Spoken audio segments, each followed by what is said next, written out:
Buenos días, mis queridos hermanos. Le ruego a nuestro Dios que nos envíe su Espíritu, que nos capacite para poder entender su verdad, su realidad, su perspectiva. Hoy vamos a tratar de comprender la cuarta entrega de este gran tema, Cristo, nuestra justicia, y que tiene como subtítulo Cristo, el camino de la vida. Hoy vamos a tratar de profundizar en este aspecto. Vamos a tratar de entender quién es el camino de la vida, ¿verdad? Y cómo se manifiesta él. Pero en la última reflexión nos comentaba de por qué estoy pensando y sopesando mucho, ¿verdad? Dejar en algún momento este ministerio. Primero quiero agradecer a todas aquellas personas que con preocupación me han mandado mensajes diciéndome que la obra de este ministerio les ha ayudado, les sigue ayudando y que ruegan a Dios que esto no pare. Me esfuerzo de toda mi alma para que no sea yo el que tome estas decisiones, ¿verdad? Pero llevo un tiempo recibiendo mensajes muy duros en realidad. Y cuando alguien tiene el Espíritu de Cristo, eh, sufre. He llegado hasta el punto de no poder descansar, tratar de entender de por qué tiene alguien que actuar de una determinada manera. ¿Por qué cuando se presenta la verdad, porque es lo único que tratamos de hacer, de presentar la verdad, alguien tiene que actuar de tan modo y con tanta dureza, ¿verdad? ¿Por qué el evangelio que transmitimos tiene que ser basado en el insulto, en una sumisión sin pensar, ¿verdad? A su evangelio, una imposición en realidad? Llevo mucho tiempo dedicando tiempo a ese tipo de personas. Y por eso pensé, digo, no tiene sentido seguir con este ministerio si no comprenden nada. En lugar de estar agradecido, eh, no para de insultar por el simple hecho de discrepar, de no estar de acuerdo con su evangelio, ni con su forma de presentar su evangelio, ¿verdad? Siempre he tratado de estar abierto, siempre he tratado de escuchar y trato de escuchar a todo el mundo. Pero tengo cerebro, queridos. Necesito ser convencido por Cristo mismo de que lo que escucho, lo que se presenta, es la verdad. Y hay mucha gente que no estoy de acuerdo con ella, en parte o en totalidad. Pero yo no me pongo a insultar a nadie, queridos. Solo trato de presentar la verdad, sea suave o sea dura, tal como está presentada. Y a veces tenemos que presentar la verdad de este modo. Es Cristo es el que presenta esta verdad.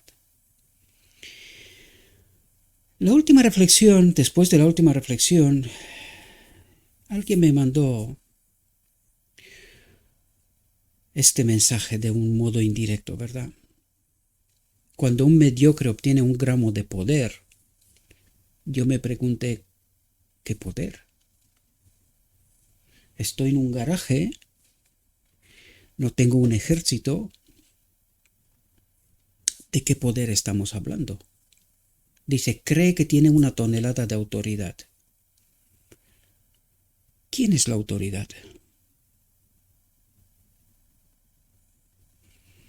Es una pena que alguien, en lugar de tratar de comprender la verdad, entiende que su evangelio tiene que ser el insulto, dominar a su hermano, ¿verdad? He discrepado pero siempre lo he hecho con lo escrito está. Cuando el escrito está diciendo la verdad, pues he tratado de decir la verdad.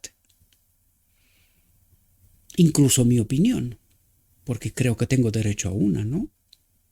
A no ser que alguien me convierta en un primate sin cerebro. Probablemente es lo que quiere, porque necesita un ejército de monos en donde él sea el jefe. Desgraciadamente, algunos de nosotros pensamos así. Y durante mucho tiempo le he conferido la duda razonable a su evangelio. Pero llevo mucho tiempo diciendo y observando cuál es el espíritu que le anima a presentar su evangelio, porque es su evangelio particular, y de esta manera. Y nadie sabe lo que está en mi alma, nadie me conoce. Nadie. Solo Dios sabe lo que hay dentro de mí. Para mí la verdad es suprema y procuro someterme siempre a ella. Pero hay quienes, sistemáticamente, tratan de anular y de colocar el peso del espíritu de profecía sobre el hombre y no sobre la fuente original, tratando de anular y de destacar que el profeta no es perfecto. ¿Cuál fue? Excepto Cristo, ninguno. ¿Por qué necesitamos colocar la imperfección sobre la sierva y no sobre Isaías 66, por ejemplo, que tanto lo predicas? ¿Él era perfecto? Lo que él escribió va a la misa, por utilizar una expresión de la calle, ¿verdad? Lo que dijeron otros es totalmente creíble, pero lo que dijo la sierva no es completo, faltó, todavía hay que desarrollar y cosas por estilo. Llevo mucho tiempo viendo el espíritu de cómo se predica este evangelio, ¿verdad? Y por eso digo que el evangelio que predica algunos es un evangelio particular, suyo propio. Coloca el peso sobre algunas cosas y se olvida por completo de otras cosas. Mateo 25:40 nos deja un patrón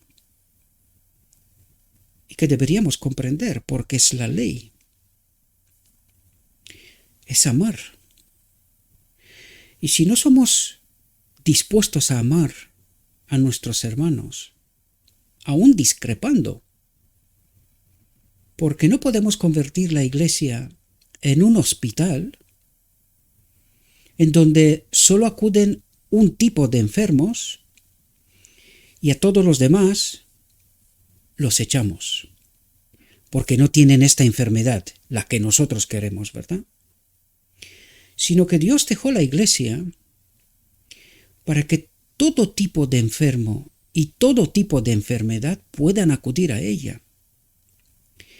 Y que la iglesia se le ha dado potestad por Cristo para buscar métodos, formas, maneras de encontrar soluciones para todos, en discrepancia y disconformidad, siempre y cuando tenemos como patrón el amor, el Espíritu de Cristo. ¿Por qué necesitamos nosotros excluir a todos los demás, condenarlos, haciéndolos idólatras y todo tipo de cosas? Y pretendemos tener el Evangelio, condenamos a todo el mundo que no actúa como yo. Dice, y respondiendo el rey, Cristo, les dirá: de cierto os digo, en cuanto lo hicisteis, lo que fuera que hicisteis, a uno de estos mis hermanos más pequeños, a mí lo hicisteis. Porque en realidad eso demostraría que hemos aprendido a amar con aquel que es el único capaz de ayudarnos a aprender a amar. Pero cuando no tenemos a Cristo, ni siquiera entendemos lo que es el amor.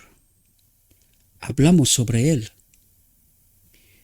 pero no lo tenemos. Solo creemos tenerlo, pero no lo tenemos en realidad. Por eso somos capaces de mandar este tipo y otros tantos como este, como nuestro único evangelio. Es una pena que no logramos entender la realidad. Vamos a entrar en nuestro tema porque hoy precisamente vamos a tratar de entender quién es el camino de la vida y cómo se manifiesta, para poder entender cuál es el espíritu que nos anima cuando presentamos el Evangelio. ¿Con qué autoridad? ¿La de Cristo? ¿O de un otro espíritu engañador y falso? Dice: Jesús vino a Galilea predicando el Evangelio del reino de Dios, diciendo: el tiempo se ha cumplido. Aquí necesitamos entender una realidad profunda, mis queridos hermanos. ¿Qué tiempo se ha cumplido? Es porque no profundizamos con el Espíritu de Cristo para poder entender qué es lo que el mismo Cristo trata de decirnos. Y necesitábamos entender que había llegado el día de la expiación, el día de la liberación, pero que no lo comprendimos, mis queridos hermanos. Cristo dijo: el tiempo se ha cumplido y el reino de Dios se ha acercado. ¿Qué vino Cristo a hacer? La obra del día de la expiación, de liberar a su pueblo. Pero desgraciadamente el pueblo no entendió. Hasta hoy, desgraciadamente. Dice: arrepentíos y creed en Cristo, en el Mesías, en el enviado de Dios, en el Evangelio. Y este texto nos habla precisamente del día de la expiación real. Este era el día de la expiación en la venida de Cristo. Pero no lo entendimos. Hoy tampoco. Y este texto nos va a ayudar a entender por qué digo lo que digo. Dice: el arrepentimiento está relacionado con la fe. Y el Evangelio nos dice que la fe no es de nosotros, viene de Cristo. Necesitamos entender cómo, por qué medio. Porque aquí reside la clave, queridos. Por eso nosotros no nos arrepentimos de lo ocurrido en 1888, de rechazar a Cristo. Porque cuando rechazamos el mensaje Cristo nuestra justicia, y cuando la sierva nos dijo: el Espíritu se ha retirado, y yo os pido por favor en el nombre de Cristo Jesús, estad atentos cómo termina esta reflexión. Y pensad, reflexionad profundamente, queridos. No solo leer, sino pensad. Pedid a Cristo su Espíritu para que nos ayude a entender qué es lo que de fondo trata de decirme. Y cuando nos dijo la sierva que al rechazar el mensaje Cristo nuestra justicia, es decir, lo mismo que Cristo vino a hacer en su venida, traer su Espíritu, pues a través del mensaje Cristo nuestra justicia, Cristo querría darnos su Espíritu. Por eso la sierva dijo: el Espíritu se ha retirado, ¿verdad? Ha sido retirado porque nosotros no lo aceptamos, igual que en la venida de Cristo. No fuimos capaces de entender la obra de Cristo, sobre todo el día de la expiación. Tampoco los judíos. Y a nosotros nos pasa igual, mis queridos hermanos. No logramos entender la profundidad del Evangelio. La obra de Cristo, porque esa es la profundidad del Evangelio. La obra de Cristo con y para nosotros. Y hoy el enemigo nos ha pervertido. De hecho, nada más pasar 1888, entramos en el panteísmo y de ahí nos fuimos directamente hacia doctrina de la Trinidad. Y esta es la obra de que no teníamos el Espíritu, por lo tanto, un otro espíritu empezó a guiar este pueblo, dejándolo creer una falsedad. Por eso estamos hoy como estamos y no logramos comprender a Cristo y su obra. Por eso creemos tantas cosas tan terribles, que las repito una y otra vez, que parece que es como un mantra. Pecamos hasta que Cristo viene, doctrina de la Trinidad. Esto nos revela cómo debajo hemos caído, queridos, de no comprender el Evangelio. Cristo es el Evangelio. Y dice, el arrepentimiento está relacionado con la fe. Pregunto, si nosotros no nos arrepentimos del mensaje de 1888, de nuestra actuación entonces, y desde entonces, ¿tenemos fe? Es decir, ¿tenemos el Espíritu? Porque esta reflexión, mis queridos hermanos, el camino de la vida, que es Cristo, su naturaleza divina, de la cual se ha despojado y nos la ha dado a nosotros, y que nosotros lo convertimos en un Dios en sí mismo. Por eso el enemigo es tan astuto, nos ha alejado de comprender quién es el Espíritu Santo, cuál es su obra y cómo de fundamental es en el día de la expiación. Al ser desprovistos del Espíritu Santo, es decir, del Espíritu de Cristo, nosotros no entendimos cómo de importante es su obra y que sin Él estamos muertos. Y este es el engaño supremo del enemigo, el engaño que rechazamos creer, entender, aceptar. Creemos que estamos bien, paz y seguridad, nos dicen los maestros, y no comprendemos cómo de una oscuridad estamos, cómo de profundos hemos caído, que somos realmente incapaces, como mi querido amigo, de entender nuestra actuación, el por qué nos pasa lo que nos pasa. El arrepentimiento está relacionado con la fe. Una sin otra no puede existir, porque es Cristo en espíritu. Dice, y nos es presentado con insistencia en el Evangelio como esencial para la salvación. ¿Se ha arrepentido este pueblo alguna vez? Y si no se ha arrepentido, ¿tiene la fe? ¿Tiene el Espíritu? Porque la fe viene por el Espíritu, queridos. Es el don inmerecido de Cristo, o de Dios si queréis. Por lo tanto, por eso nos está diciendo, está ligado, estrechamente ligado. Por eso no entendemos qué nos pasa. Por eso no entendemos de por qué actuamos y por qué estamos tan agarrados a nuestro evangelio personal. Y no logramos entender a Cristo y su obra. Dice, Pablo predicó el arrepentimiento. Dijo, nada que fuese útil y rehuido de anunciaros y enseñaros públicamente y por las casas, testificando a judíos y a gentiles acerca del arrepentimiento para con Dios y de la fe de nuestro Señor Jesucristo. Dice, no hay salvación sin arrepentimiento. Pero este pueblo cree que sí. No solo cree que sí, que sin arrepentimiento hay salvación. Es más, cree que puede pecar hasta que Cristo viene y además ser salvo.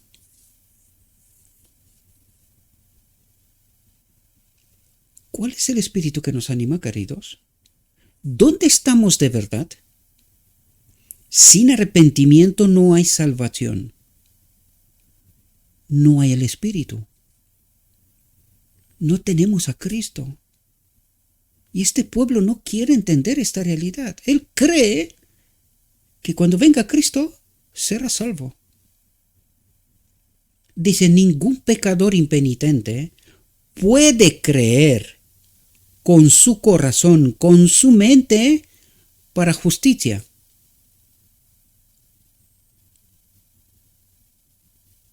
Pero nosotros creemos que sí podemos creer. Podemos, sin el Espíritu, tener el verdadero evangelio. ¿Y quién más creía esto?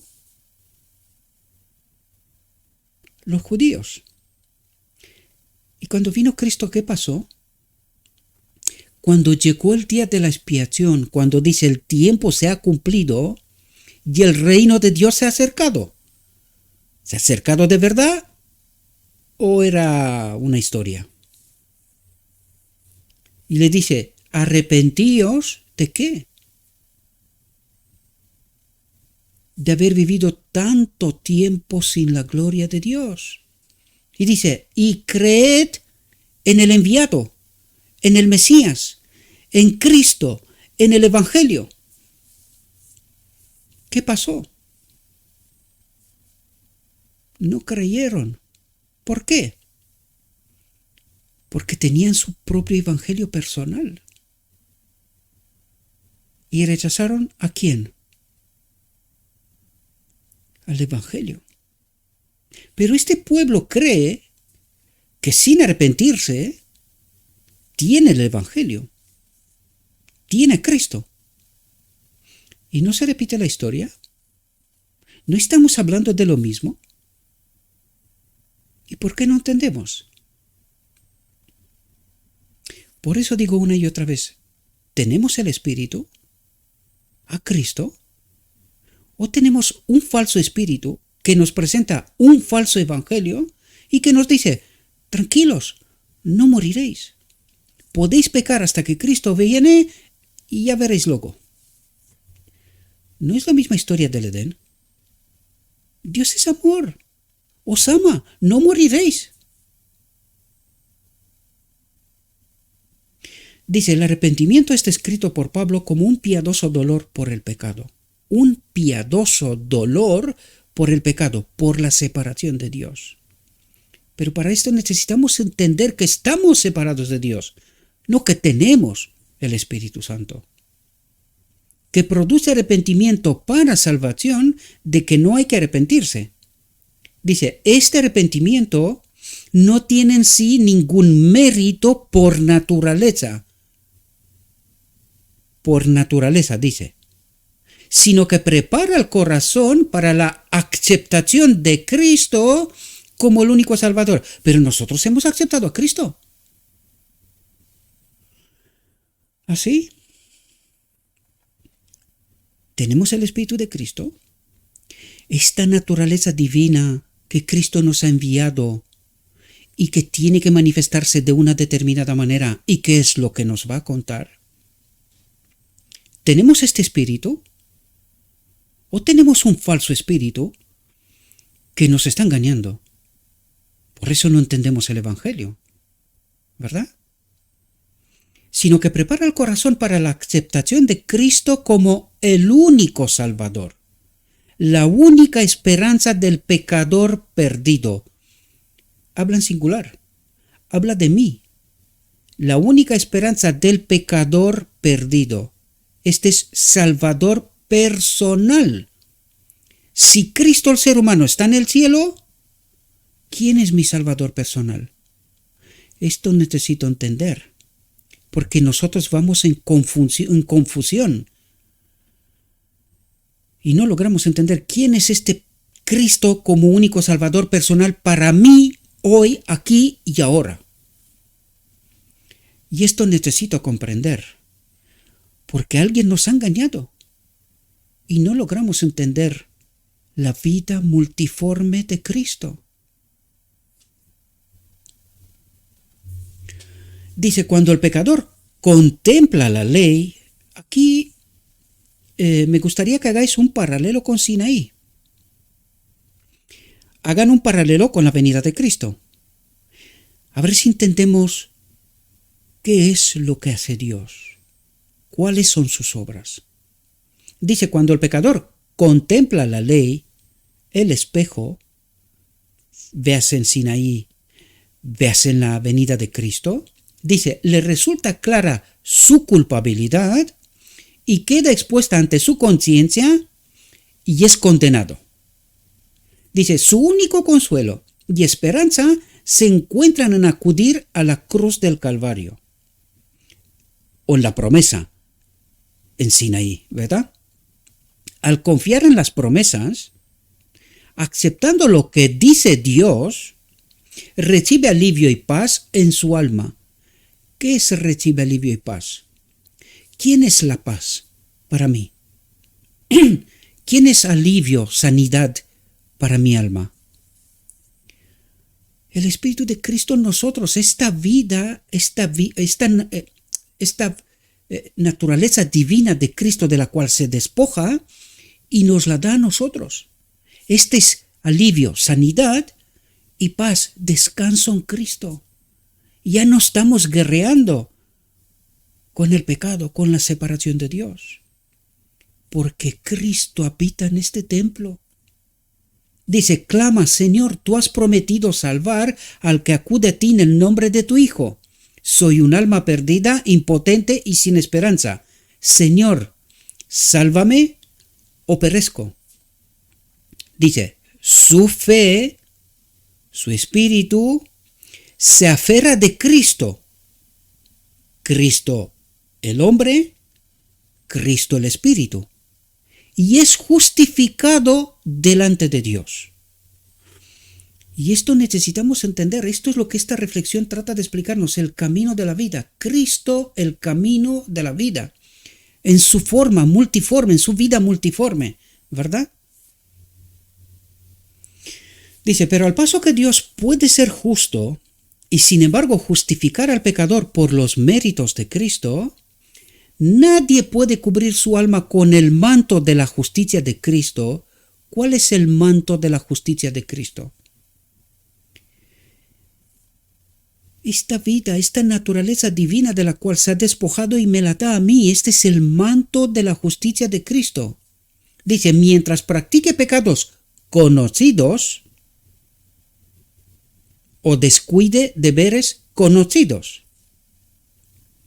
Yo aquí me estaba preguntando, ¿y cómo es esto?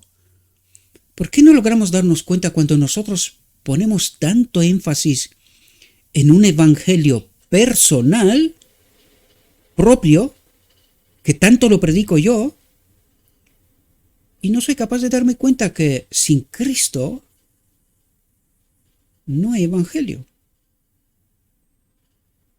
Porque todo el evangelio es Cristo en realidad. Esto es lo que nos está diciendo el escrito, está una y otra vez.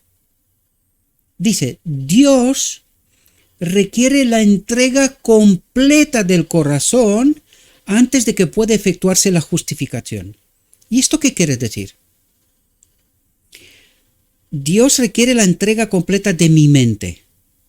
Es decir, necesito someterme a Él, al Evangelio, a Cristo, antes de que pueda efectuarse la justificación. ¿Cuándo se efectúa la justificación? En el día de la expiación, ¿verdad? ¿Cuándo más concretamente? Cuando acudimos a la boda del Cordero, se nos da esta ropa blanca, un carácter a la semejanza de Cristo, ¿verdad? Al carácter de Cristo, ¿verdad? Es decir, la plenitud del Espíritu. Y allí recibiremos la aprobación de Dios. Eso es lo que nos está diciendo la boda del Cordero, ¿verdad? Y la parábola de las 10 vírgenes nos dirige a esto, ¿verdad? Y otros textos que durante mucho tiempo hemos tratado de entender, ¿verdad? Por lo tanto, dice, Dios requiere la entrega completa. Abandonarme por completo en sus manos, en su voluntad, a su obra a través del Espíritu, ¿verdad?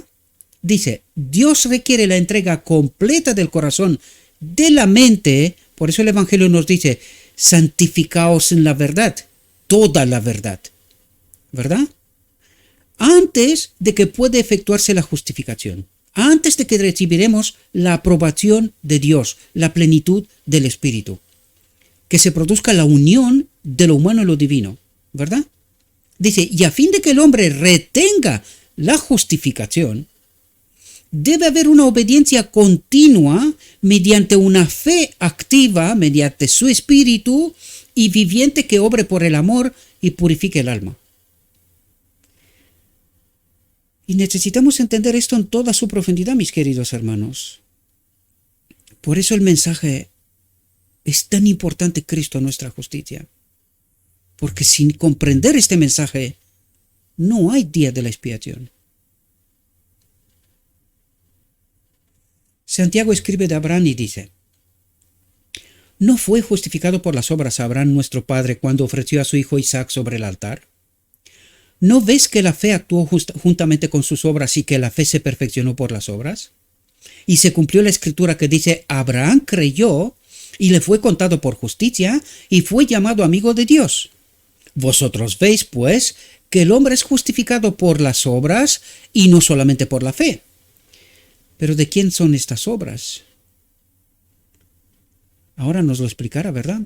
Dice, a fin de que el hombre sea justificado por la fe debe alcanzar un punto donde domine los afectos e impulsos del corazón de continuo al mal, domine los afectos e impulsos del corazón que son de continuo al mal, y mediante la obediencia, la fe misma es hecha perfecta. ¿Y no nos dice el Evangelio que Cristo tuvo que perfeccionar su fe? Tuvo que comprender cómo actúa el pecado en la vida del hombre. ¿No sufrió él todo tipo de acusaciones del enemigo, hambre, dolor, en fin, sufrimiento? ¿No perfeccionó su fe?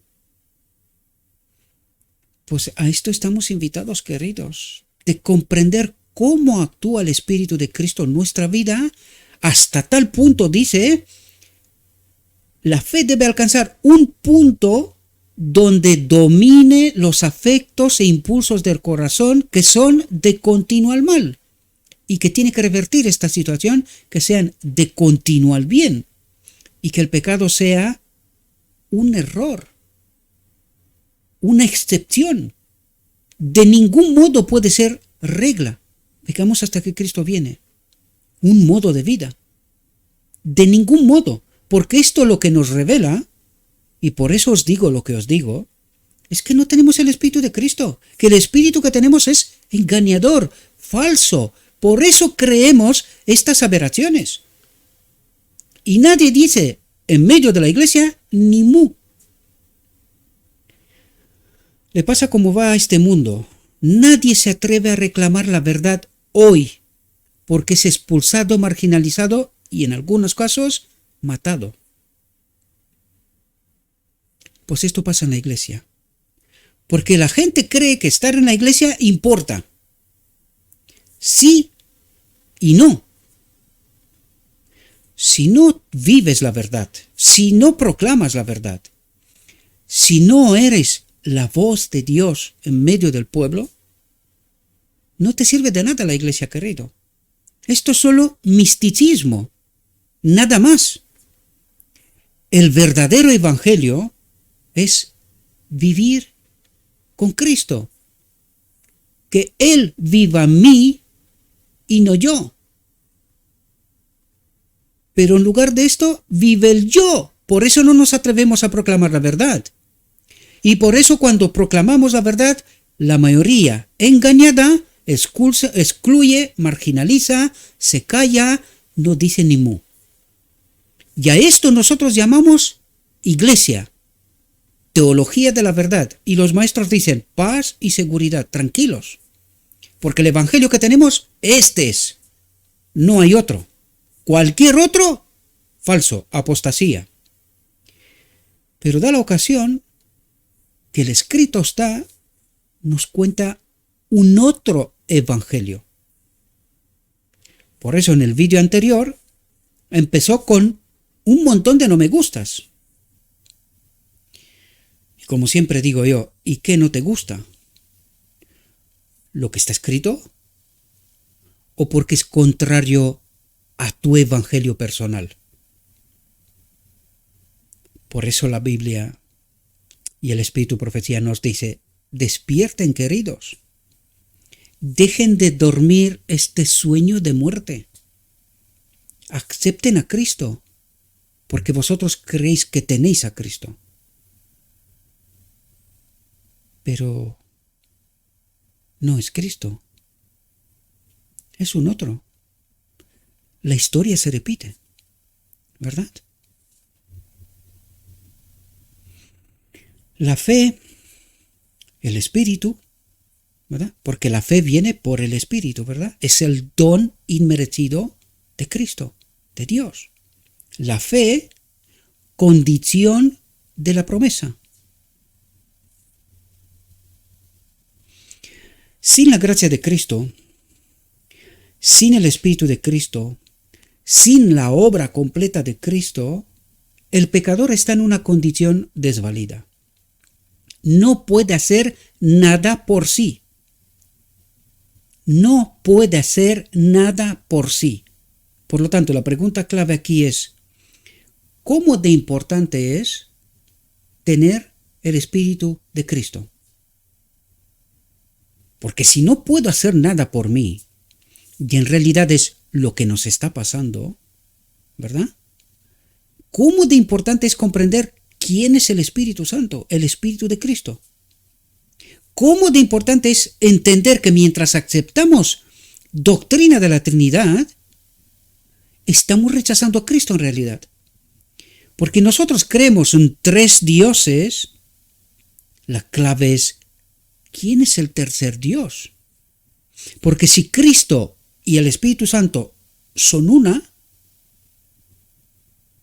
la vida multiforme de Cristo, aquí me refiero estrictamente a Cristo, no me refiero a toda la divinidad. En el marco de la divinidad, el Evangelio nos dice una y otra vez, está el Padre y está Cristo. ¿Y quién es el tercero? Si en la orden celestial el tercero era Lucifer. ¿Quién es el tercer Dios?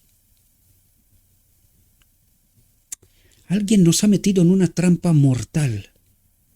En una trampa mortal. Y la pregunta importante aquí es, mientras nosotros creemos en tres dioses, ¿también Dios acepta esta realidad? ¿También la divinidad, es decir, el Padre y Cristo, actúan en nuestra vida? Dejando a entender que Él está conforme, no pasa nada que creemos en tres dioses, no pasa nada. Él actúa y nos salva igualmente. ¿Es lo que nos está diciendo el Evangelio? O aceptando tres dioses, en realidad lo que estamos diciendo es negando a Cristo, ¿verdad? Estamos negando a Cristo. Y ahí deberíamos de entender de por qué nos está pasando lo que nos está pasando. ¿Por qué nuestra teología ha ido hasta el absurdo? Pecamos hasta que Cristo viene. ¿Y para qué viene Cristo? Para que el día de la expiación. ¿Dónde está la liberación del pecado del medio del pueblo de Dios? Es decir, este pueblo no está esperando ninguna boda del Cordero. No está esperando ninguna unión con la gloria de Dios, con la naturaleza divina. Porque peca hasta que Cristo viene. Por lo tanto, esto es un imposible. Un engaño con mayúsculas. Y el pueblo no lo ve. Y los maestros, paz y seguridad, tranquilos. Nosotros tenemos la verdad. El Evangelio. A Cristo.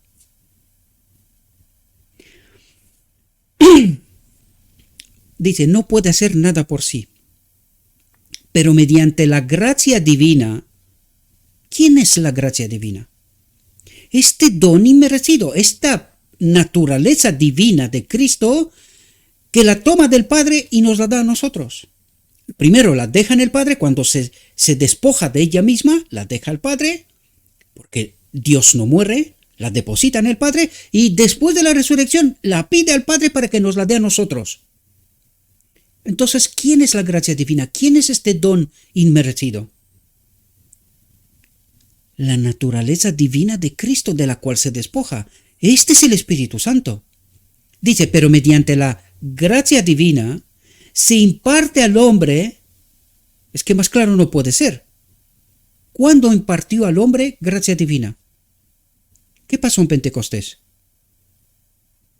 ¿Cómo de importante es entender esta realidad? Sin la cual nadie entrará en el reino de los cielos.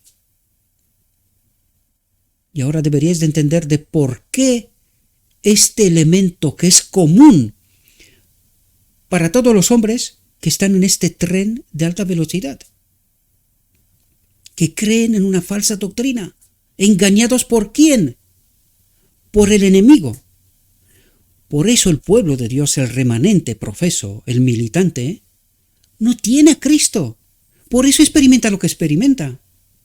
Está tambaleado de un lado para otro de todo tipo de filosofías. Dice, pero mediante la gracia divina se imparte al hombre poder sobrenatural que obra en la mente, el corazón y el carácter. ¿Quién es la ropa blanca que se nos da antes de entrar en la boda del Cordero? Este poder sobrenatural que obra en la mente, el corazón y el carácter.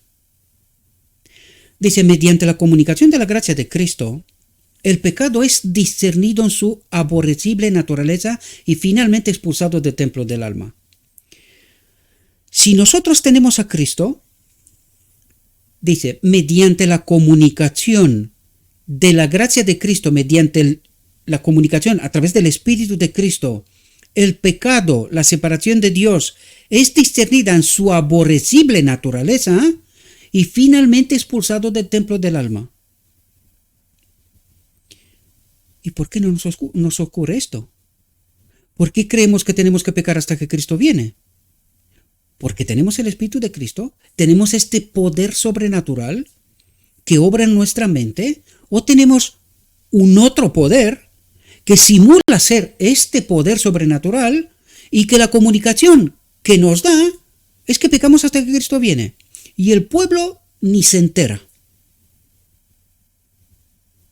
Dice tener el Evangelio, lo escrito está. ¿Y qué dice lo escrito está?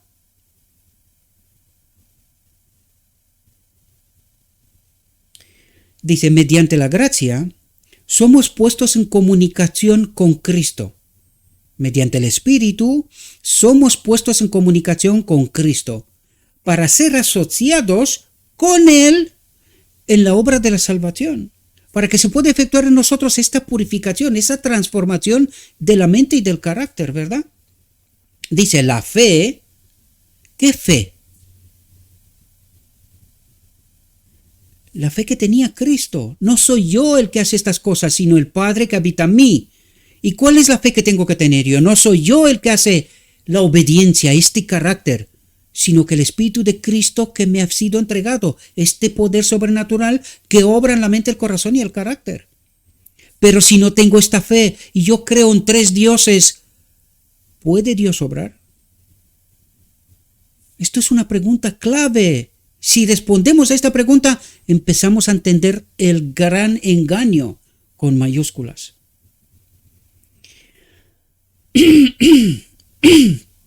Dice, la fe es la condición por la cual Dios ha visto conveniente prometer perdón a los pecadores. No es que haya virtud alguna en la fe que haga merecer la salvación, sino porque la fe puede aferrarse a los méritos de Cristo a través de su Espíritu, de este poder sobrenatural, quien es el remedio para el pecado. ¿A que cuando lo explico bien se entiende mejor el día de la expiación? Cuando entendemos bien quién es el Espíritu Santo, ¿a qué se entiende mejor la obra del día de la expiación? Dice, la fe puede presentar la perfecta obediencia de Cristo en lugar de la transgresión y la apostasía del pecador. Y entonces, esta fe de que Cristo es el que obra en mí, ¿es importante? fundamental, fundamental, porque si yo no tengo esta fe de Cristo, si no entiendo quién es el Espíritu Santo, el que ha de obrar en mí la perfecta obediencia de Cristo en lugar de la transgresión y la apostasía del pecador, si yo creo que hay 3 dioses en el marco de la divinidad, entonces Dios no puede obrar, queridos. Le acabo de cerrar en las narices la puerta de mi alma. Por eso Cristo en el mensaje de la Odisea dice, yo estoy a la puerta. No estoy dentro. ¿Por qué? Porque vosotros creéis apostasía. No tenéis mi fe. Tenéis una extraña fe, con un espíritu engañador. Dice, cuando el pecador cree que Cristo es su Salvador personal. ¿Cuál Cristo es mi Salvador personal? Mi personal, mío, no de otros más. No, mío. Cristo y yo. ¿Cómo? A través de este poder sobrenatural que nos ha sido enviado. Me ha sido enviado a mí. Pero si no sé quién es, en nombre de quién obra, no puede hacer nada, queridos. Por eso experimentamos lo que experimentamos. Y lo peor, ni siquiera nos damos cuenta. Por eso cada uno predica su evangelio personal. Y nos molesta. Pero en realidad lo que nos molesta es la verdad, queridos. Porque lo que estoy diciendo está escrito. No son inventos. Yo puedo ser este mono que mi querido amigo pues quiso destacar, ¿verdad? Esto no es un insulto para mí. ¿Sabes por qué? Porque estoy muerto. Estoy muerto. Es el amor de Cristo el que me anima a hacer lo que hago. Si no fuera por Él, ya lo dije, ¿quién sabe? Igual este ministerio se hubiese terminado. ¿Para qué tanto insulto? ¿Para qué tanto sufrimiento? ¿Para qué estar pensando qué le pasa a esta gente que no quieren entender? ¿Para qué? ¿No me basta con mi vida, que ya me la está haciendo el enemigo bastante interesante? Pero es el amor por vosotros, mis queridos hermanos. Da igual, si quieres ver un mono, es que yo me preguntaba, ¿y por qué escuchas al mono? ¿Qué te molesta tanto? Deja de ver al mono entonces, ¿verdad? Si te sientes oprimido, yo qué sé, deja de ver al mono, ya está. Dice, cuando el pecador cree que Cristo es su Salvador personal, entonces, de acuerdo con la promesa infalible de Jesús, Dios le perdona su pecado y lo justifica gratuitamente. ¿Cuándo dice? Cuando el pecador cree que Cristo es su Salvador personal, que esta naturaleza divina de Cristo que me ha sido enviada es mi Salvador personal, ¿verdad? Dice, entonces, de acuerdo con la promesa infalible de Jesús, Dios, fijaos cómo dice, cuando el pecador cree que Cristo es su Salvador personal, atentos, y dice, entonces, de acuerdo con la promesa infalible de Jesús, este uno igual a Dios, porque Cristo es este uno igual al hombre, ¿verdad? Y cuando habla de Cristo Jesús, habla de Cristo uno igual al Padre, Jesús uno igual al Padre, Cristo igual al hombre, uno igual al hombre. Y el conjunto es Cristo, ¿verdad? Es el Hijo de Dios, mejor dicho. Cuando el pecador cree que Cristo es su Salvador personal, entonces, de acuerdo con la promesa infalible de Jesús, Dios le perdona su pecado y lo justifica gratuitamente. Lo justifica gratuitamente. No tiene que hacer nada más, ¿verdad? Dice, el alma arrepentida comprende que su justificación viene de Cristo, que como su sustituto y garantía, y esto es muy complejo, sustituto y garantía, tanto en la paga del pecado, pero también en el día de la expiación. ¿Quién ha de obrar en mí la obediencia, el carácter? ¿Quién? Él, como sustituto y garantía de éxito, si yo le obedezco, si yo me someto a Él, de que seré salvo. se reunido a Dios de nuevo, a la gloria de Dios, perdida en Edén, ¿verdad? Dice, ha muerto por ella y es su expiación y justificación. Creyó Abraham a Dios y le fue contado por justicia. Pero al que obra no se le cuenta el salario como gracia, sino como deuda. Mas al que no obra, sino cree en aquel que justifica al impío, su fe le es contada por justicia. Dice, la justicia es obediencia a la ley. Y esto no se puede sin el Espíritu de Cristo, queridos. Sin la obra de Cristo en el día de la expiación, esto es imposible. La ley demanda justicia. Es decir, el Padre demanda una vida en conformidad con su carácter, con la ley, ¿verdad? Y ante la ley, el pecador debe ser justo. Ante el Padre, el pecador debe ser justo. Dice, pero es incapaz de serlo. La única forma en que puede obtener la justicia es mediante la fe. ¿Que viene por quién? Por el Espíritu de Cristo. ¿Tenemos nosotros esta fe? ¿Tenemos nosotros este Espíritu?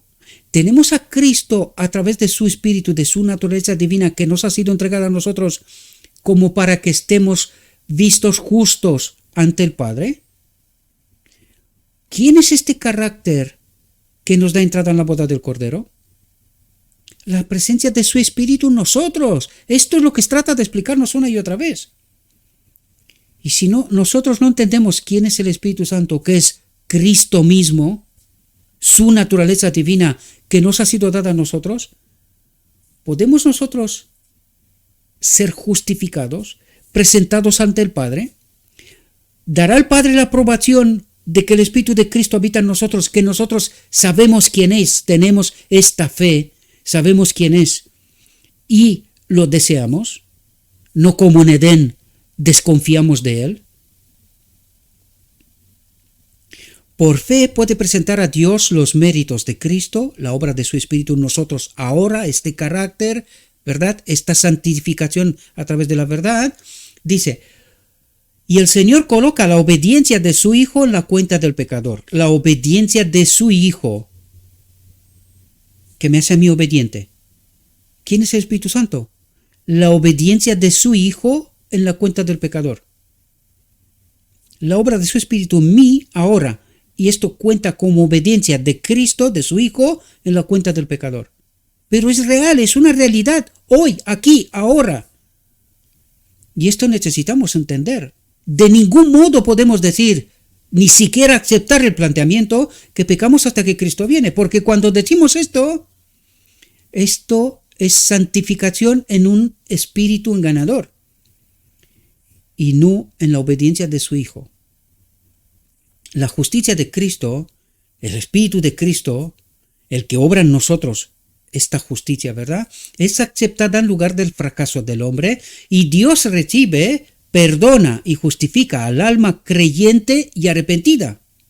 La trata como si fuera justa y la ama como ama a su Hijo. ¿Entendéis por qué es tan importante ser santificados en toda la verdad? Para que podamos entender quién es mi justicia.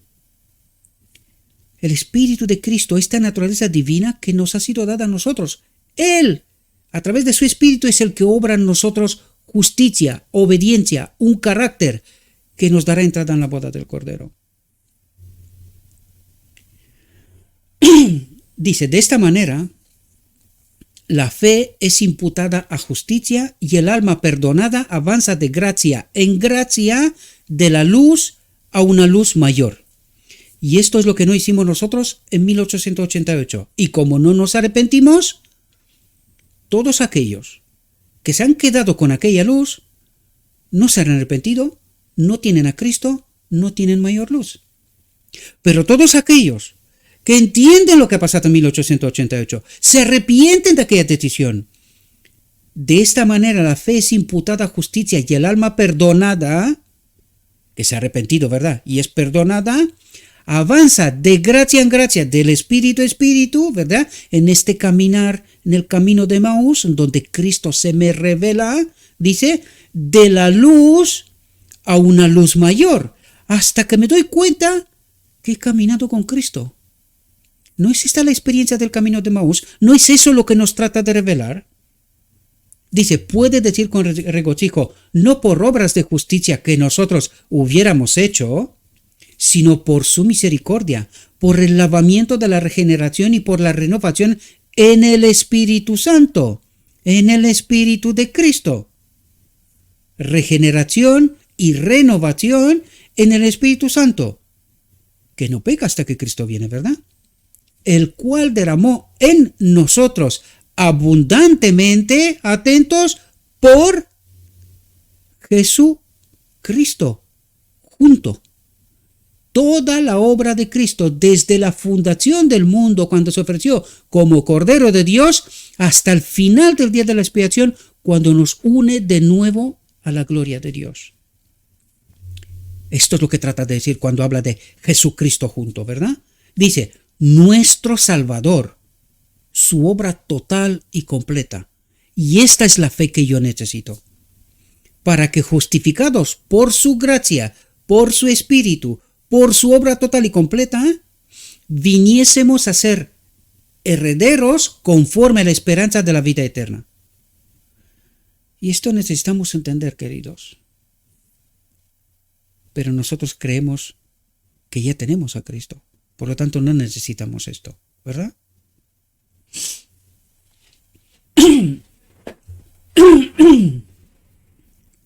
También está escrito, mas a todos los que le recibieron, a los que creen en su nombre, les dio potestad de ser hechos hijos de Dios. Comprendan la profundidad. Dice, mas a todos los que le recibieron. ¿Cómo? A partir de Pentecostés, ¿verdad? Dice, a los que creen en su nombre, Jesucristo, ¿verdad? Les dio potestad de ser hechos hijos de Dios. ¿Cómo? Por la presencia de su Espíritu. Dice, los cuales no son engendrados de sangre, ni de voluntad de carne, ni de voluntad de varón. Es decir, no hay nada en nosotros que nos pueda poner en conformidad con el carácter de Dios. Nada en términos absolutos. Dice, sino de Dios, a través de su Espíritu. Dice, Jesús declaró, y atentos a lo que dice, el que no naciere de nuevo no puede ver el reino de Dios. El que no tiene el Espíritu de Cristo no puede ver el reino de Dios. Y aquí os planteo una pregunta. ¿Por qué hay al final del tiempo solo un grupo pequeño y la mayoría son perdidos? Porque el que no naciere de nuevo del Espíritu de Cristo no puede ver el reino de Dios. El que no naciere de agua y del Espíritu no puede entrar en el reino de Dios. ¿Podemos entender? Dice, no se coloca delante de nosotros una norma baja, humana. Dice, pues hemos llegado a ser los hijos de Dios, a través del Espíritu, que nos lo dijo antes, ¿verdad? Hemos de ser salvados individualmente, a través de esta fe de Jesús, aceptación personal, no lo que me dicen el relato oficial, sino en conocer personalmente a este Jesús. Dice, y en el día del examen y de la prueba, podemos ver la diferencia entre el que sirve a Dios y el que no le sirve. El que predica un evangelio de imposición y el que predica un evangelio de la verdad, presenta la verdad y cada uno tiene derecho a utilizar el cerebro, a conocer a Cristo, su Espíritu y ver la obra, ¿verdad? Ver la obra real en su vida.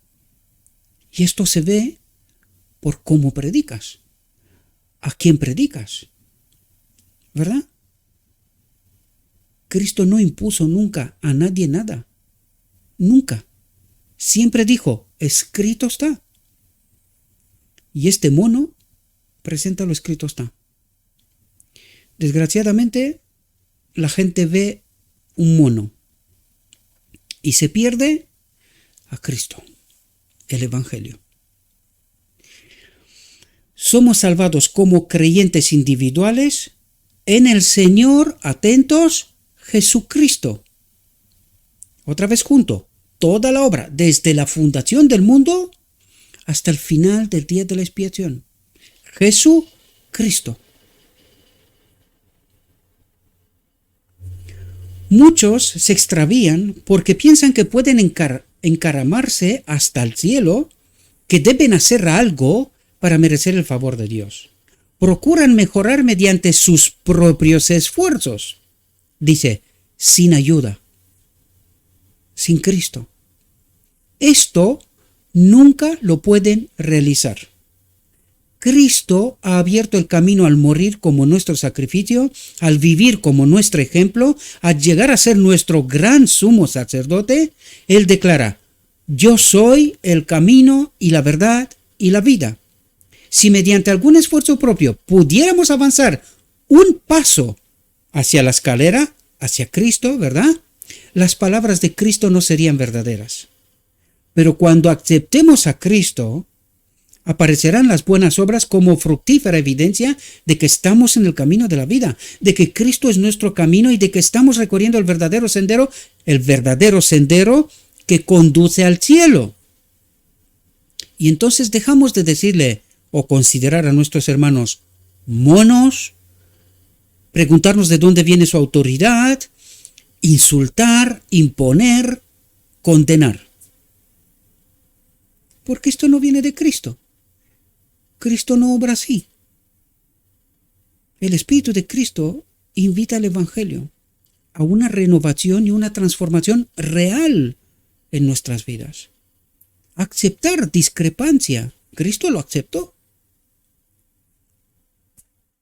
Él presentó la verdad. Cada uno, si queréis ejemplo más evidente, Judas, más cerca de Cristo no se podía estar, ¿verdad? Judas tuvo que elegir por sí mismo. Lo hizo. ¿Se lo impidió a alguien? No. Este Cristo verdadero respeta la libertad de conciencia. Si eso es lo que quieres, ni yo puedo hacer nada. Dice Cristo, ¿verdad? A eso me refiero. Ni Cristo hace nada. Él respeta la plena libertad de conciencia. Y nosotros hemos de asumir las consecuencias. Vivir o morir. Tan claro y tan sencillo. Fijaos, Él llega a ser nuestra justicia. Espérate, tengo una extraña sensación que me he perdido algo. No me he perdido nada. Perdonad. Dice, Él llega a ser nuestra justicia. Fijaos cómo. Dice, Cristo mira el Espíritu. ¿Qué es lo que mira? Si Él está en este templo, si la Odisea le ha abierto la puerta, yo estoy a la puerta y llamo. ¿Qué es lo que mira Cristo desde el lugar santísimo? Si su Espíritu está en este templo, ha llegado a ser mi justicia. Porque por el medio del Espíritu, Cristo obra la justicia en nosotros, en este templo. ¿Qué nos ha contado hasta aquí? Justo esto mismo. Dice, Cristo mira el Espíritu. Y cuando nos ve llevando nuestra carga con fe con el Espíritu, su perfecta santidad hace expiación de nuestras faltas. Su perfecta santidad, su Espíritu, su presencia, hace expiación, unión con Dios, ¿verdad? De nuestras faltas. O sea, nos limpia, nos purifica y nos une con Dios. Eso es lo que trata de decir. Esto es la expiación. La expiación en realidad es volver a unir con Dios al hombre. Pero, primero, ¿qué es lo que nos dice el Evangelio? Santifíquese en toda la verdad, obedece, sométete a Cristo, ¿verdad? Todas esas cosas. Antes de que podamos ser presentados ante el Padre. Porque si no ocurre esto, somos consumidos, ¿no? Dice, Atentos. Cuando hacemos lo mejor que podemos, Él llega a ser nuestra justicia. Pero cuando dice cuando hacemos lo mejor que podemos, no miremos el estándar humano. Miremos esta norma alta que nos comentó antes. No es bajo una norma baja, sino que hemos llegado a ser hijos de Dios, por lo tanto vivimos en una norma alta. Por lo tanto, cuando dice cuando hacemos lo mejor que podemos para no vivir separados de Dios, ¿verdad? Dice, Él llega a ser nuestra justicia.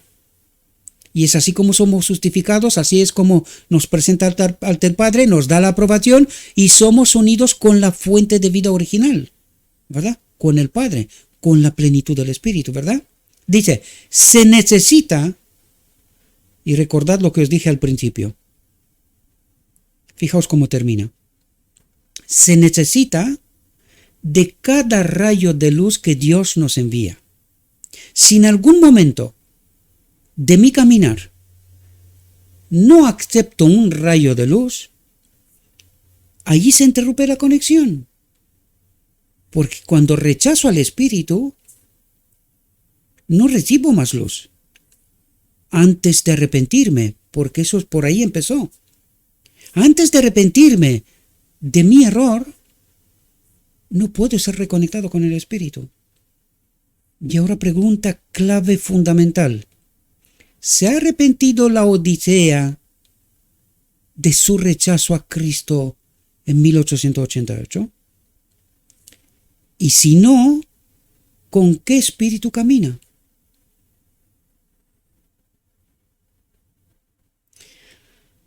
Y por eso creemos que pecamos hasta que Cristo viene. Por eso vivimos con tal tranquilidad que nosotros estamos donde tenemos que estar, que tenemos la verdad, que estamos conectados con Cristo, pero no nos preguntamos por qué nuestra vida es como es, por qué nos pasa todo lo que nos pasa en medio de este pueblo, cuando el día de la expiación nos dice que el pecado ha de ser erradicado de medio del pueblo. ¿Y qué ocurre con este pueblo? Espero que ahora entendáis de por qué un pequeño remanente se salvará y la mayoría se perderá. Se necesita de cada rayo de luz que Dios nos envía en todo momento para convertirnos en la luz del mundo, para poder glorificar a Dios, ¿verdad? Y convertirnos en los 144,000, este pequeño remanente que camina con Cristo hacia la patria celestial. Espero, mis queridos hermanos, que esta reflexión os pueda servir. Le ruego a nuestro Dios que nos envíe su Espíritu, que nos ayude a entender su verdad, queridos, y entender cómo de importante es entender y aceptar cada rayo de luz que Dios nos envía. Y cómo de importante es rechazar cada rayo de luz que Dios nos envía. Por eso tenemos un evangelio parcial, colocamos peso sobre ciertas cosas y otras como que no son relevantes. Por eso llegamos a conclusiones como que nuestros hermanos son monos, que se creen con autoridad, pero que en realidad no la tienen. ¿Y tú quién eres? ¿Cómo sabes si tengo o no tengo autoridad? Porque esto no te incumbe a ti, querido. Esto es la obra de Cristo. Y esto se tiene que ver. Y espero que en algún momento seas agradecido por la obra de este ministerio. Pero a Dios, no a mí. Este mono no te pide nada. Agradécele a Cristo.